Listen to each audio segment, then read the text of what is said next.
விஷயத்துலையுமே ஒரு ஆண் திங்க் பண்ணுற ஆங்கிளே வேறையாக இருக்கும், ஒரு பெண் திங்க் பண்ணுற ஆங்கிளே வேறையாக இருக்கும். அதுதான் அந்த பியூட்டி, கிரியேஷனுடைய பியூட்டி. என்ஜாய் பண்ணணும்.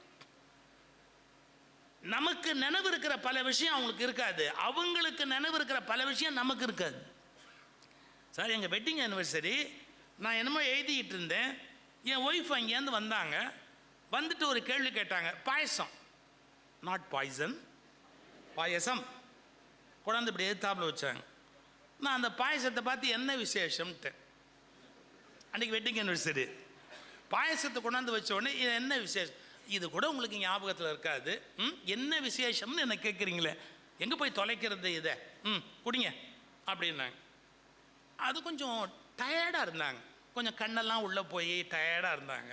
ஒரு வேளை நேற்றுக்கு 3 சீரியல் ஒன்றா பார்த்தாங்களோ என்னமோ தெரியல. நான் மெதுவாக அப்படி நிமிர்ந்து பார்த்துட்டு, சரி இந்த கோபத்தை பேச்சப் பண்ணுமேன்னு கேட்டேன்.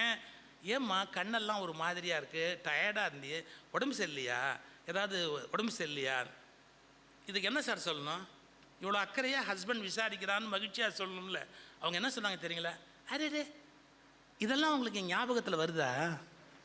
என் முகம் எப்படி இருந்தது எப்படி இருக்குங்கிறதெல்லாம் உங்களுக்கு நினைவில் இருக்கா? என்ன உங்களுக்கு ஞாபகத்தில் இருக்கிறதே பெரிய விஷயம், அதில் இதெல்லாம் வேறு உங்களுக்கு ஞாபகத்தில் இருக்கா? ஆச்சரியமாக கேட்குறாங்க.